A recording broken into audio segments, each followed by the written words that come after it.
Dear students, in the previous video we have seen how we can open an MS Access, create a blank database, and also we have seen how to create a table in it.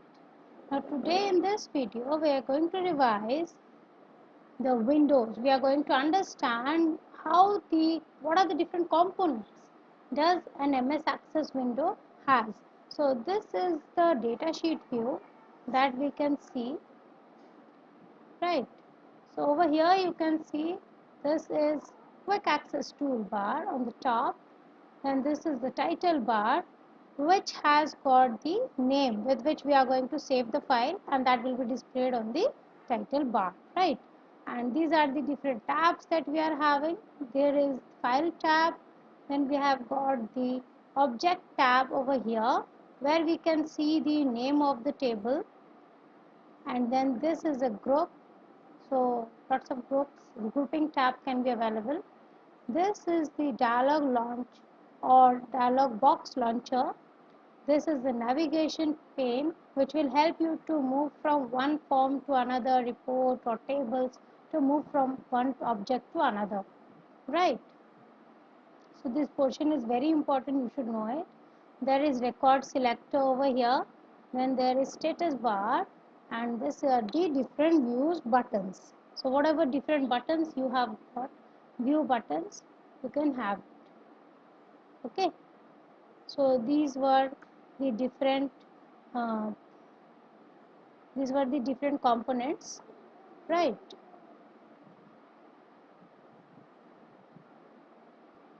So moving to next. So in the previous slide or previous video, we have already seen how to create the table. Today we are going to discuss the different data types. So before that, let us understand what is primary key. So the example which I have given you in the previous video was a student table. Let me just open the MS Access quickly. The shortcut, you can just write access in the run tab and then you will get the access.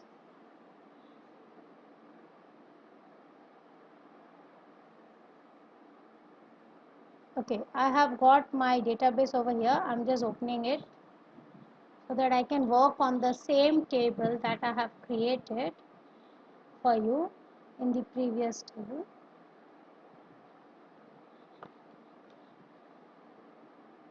So this is the previous table that we have created for in our previous video, right? So what all fields I can see over here? Roll number, name, marks. So these are the fields, or you can say attribute. How you are going to decide that what field I am going to have for a particular table? So suppose let us take a pen. So a pen, what all features it can have? So those features can be considered it as attributes or your field name. Got it? So suppose a pen can have color, a pen can have there are different materials, what texture it has, the material, right? Then what type of ballpoint, means the pen's point is what type of it. So that can be there. What is the quantity of it? What is the company name, brand name? So that can be considered as your field names. So the characteristics of a particular item can be considered as the field name. So we can consider over here as student. So student, what are characteristics we can consider? Roll number, name, marks, class, bio, then their contact details. So all these things can be considered as their attributes or field name. Now very importantly, which item, which field I should consider as the primary key? The field which is unique, where no duplication of the record will be found. So that should be considered as your primary key. Now over here in your student table, you can just see roll number. Like in your class, you will never find two students having same roll number. You will never find, right? So that is important. So anytime when you are going to create a table, the first and foremost thing you have to decide which one is my primary key for that particular table. So if you are not getting anything in your mind that which one it should be, then just directly put ID, product ID, employee ID, patient ID. Okay, so that will just kill the purpose. You will get a primary key to set. So now we will see how to set a primary key. For setting a primary key, where we will go? We will go to design view. Right click and go to design view. So just see, by default they set the first particular field as primary key. So how? I'll just show you again. Right now no attribute, no field name is decided or set as primary key. Now I want to set roll number as the primary key since this is going to be unique. Okay. Okay, so right click and then you'll get primary key and then select. So what you have to do, just right click, click on primary key and you will select. The same thing if you want to remove a particular field as primary key. So just again do the same process and it will be removed. Got it? Or you can do it from here.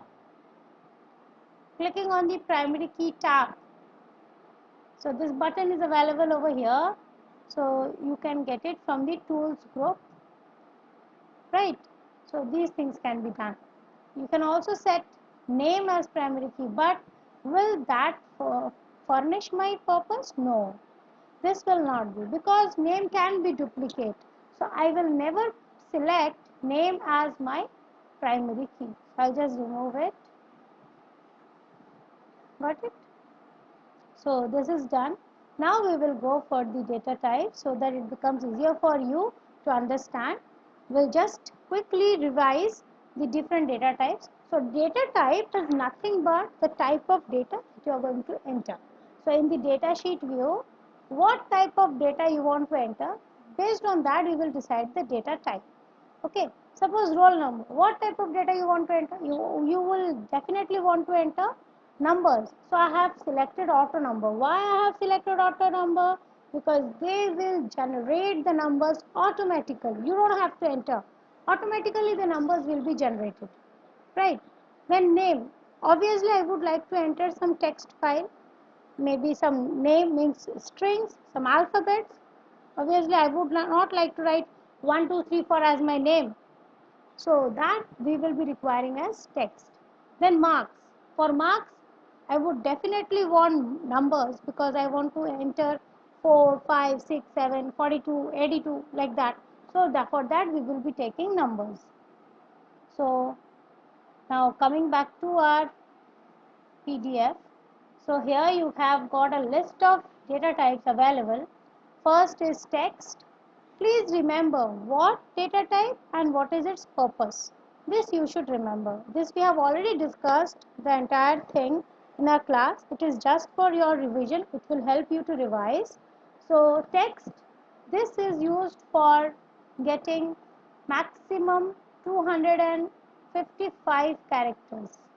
So maximum 255 characters can be there with your text, okay, and cannot be used for primary calculations.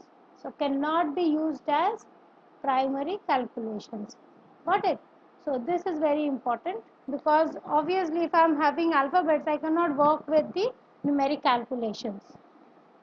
Now memo. So suppose my text is more than 255 characters, then what should I do? Suppose I want to write some feedback, some comments, or anything else, some description. So in that case, I will be using memo. Okay.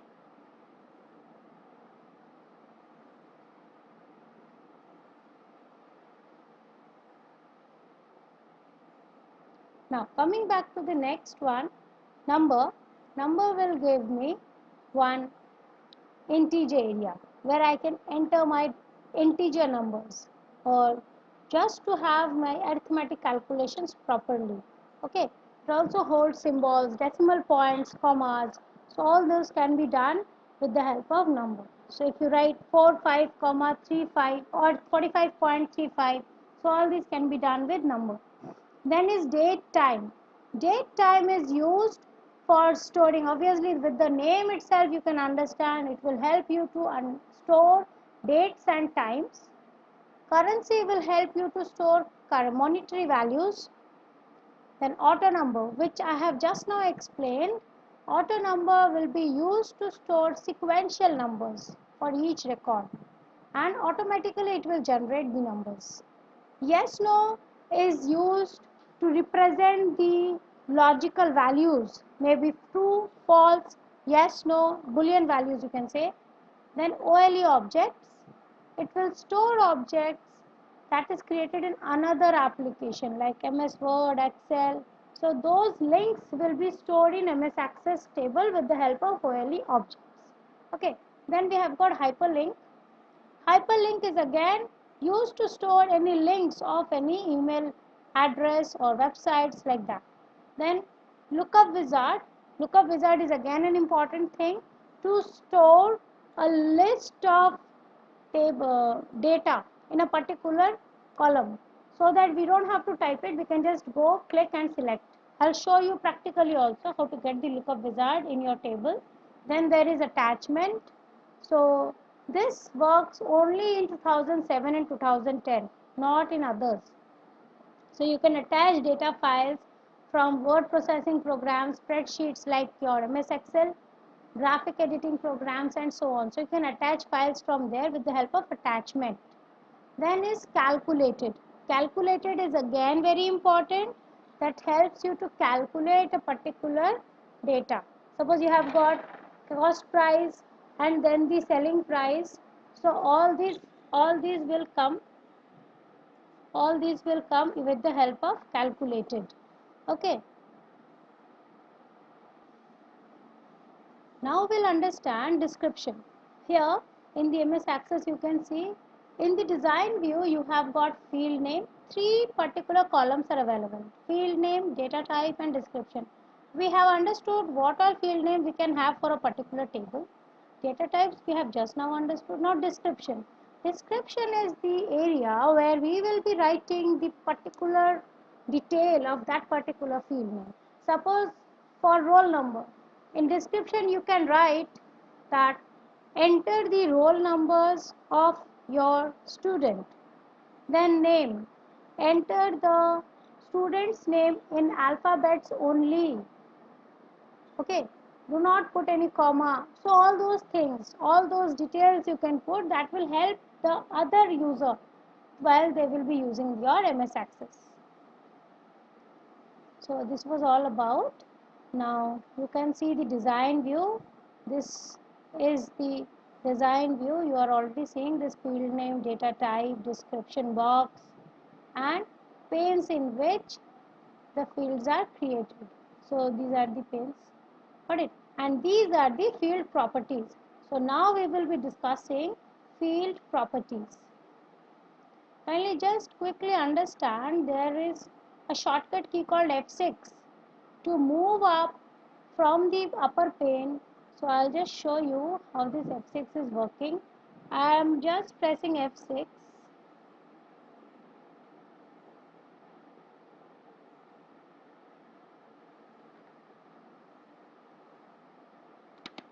So in F6, what will happen? It is moving up and down. Okay.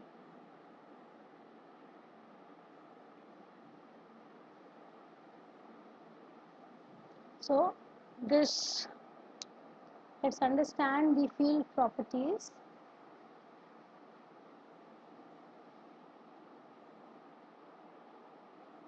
They are showing the practical things this we have done. Okay, now this is important, the shortcuts. Please remember that you just go through the shortcuts while revising. Okay, so now we'll go for Control plus N, that is creating new database. If I want to open the existing one, we'll just press Control plus O for opening the existing database. Then Alt plus F4, that will allow me to just quit from the MS Access. Then I have got Control plus P, that will help you to print the current or selected object, and then Control plus S, that will help you to save the database object, and there is F12, that will help you to open save as dialog box. Got it? So I'll just use F12 and I'll show you.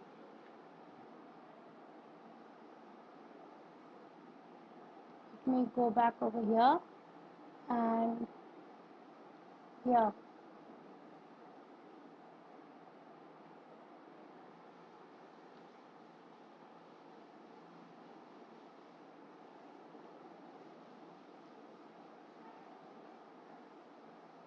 So you can just see we have got the save as dialog box. It's already saved. So this is the save as dialog box you will get from here, and then if you want to save it, just write it down whatever name you want to rename and get a new copy of it, then you can just write it down. Okay, suppose I want to write it student 1.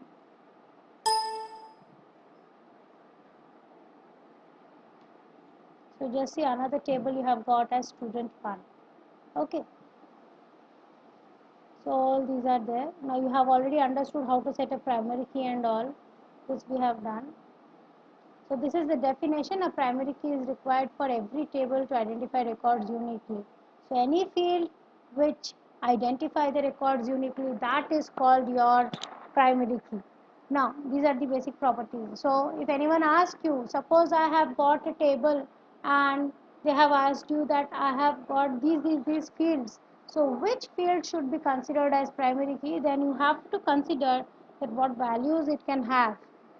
Based on that, you have to tell that which one I should consider as my primary key, right? Now, understanding the field properties, this is again very important. So here we have got properties pane. I'll just minimize and show you. These are the, this is the field properties. This area is the field properties, and we are going to just tally it.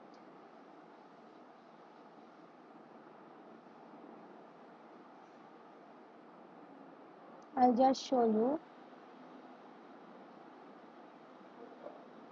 So this is my general tab. I'm having this is as the lookup tab. Okay, this is the lookup tab. This is the general tab. This is the drop down list, whatever list you are having. So based on this you are going to select. And this is the properties pane. So these are the different properties that you are having. So these are the properties pane, and this is the property information. Okay, so you can just see different information you are getting the moment you are clicking on the particular area or the drop down list. Okay, so you are getting the information in the information pane. That's why we are saying it is property information. Okay, now coming back to the PDF. So these are the different field properties that you can see over here. You have just understood. So field properties pane is actually we can get in the lower pane. Its properties appear in the lower pane. So over here in the general tab it consists most of the properties that we work with in the general tab. Okay, then is the drop down list that will give you whatever property you want to select values as values, so that will be appearing. And in the properties information you will get the information related to that particular tab. Okay, related to that particular property you will get the information over here. So these field properties are very important with respect to your exam view. And then yes no properties, this is going to help you to get answers yes or no, right? How we can change the field size, this is important that we can see how we are going to change the field size. Let's see, suppose this is the field size long integer. If I want to change the field size, I can just select cylinder. So I am changing the field size. I want to change the this one name. I want to change the field size of name. So I am clicking on name and I'll get it. Like if I want to change other than 255, that is the maximum mark. I want to get less one, 40. So more than 40 I can't enter in that particular field. Okay, so in this way you can just change the size. I hope this is clear.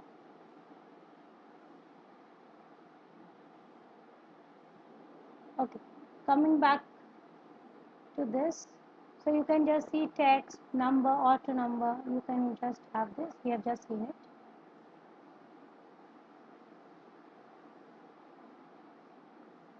Setting field size properties, we have just seen this. Now how to set a default value, we'll just see. In the general tab, we have got these default value, right?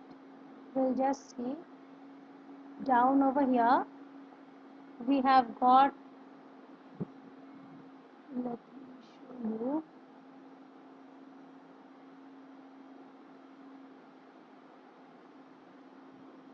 Now over here, you can see default value. Suppose 34.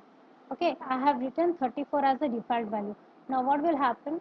Just right click, save, and go back to your datasheet view.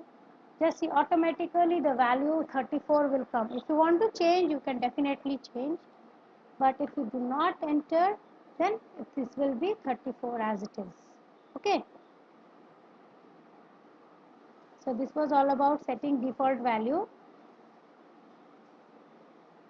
Now this is creating validation rules. If I want to create some validation rules, that also can be done with the help of this validation rule property. If I click on this, let me go to, so everything, whatever you are going to change, you have to go to design view and then you can change. Right, over here you can see validation rule. Always it has to be greater than 0, and so it has to be greater than 0. I'm writing it. Okay, so go back, save it, go to datasheet view.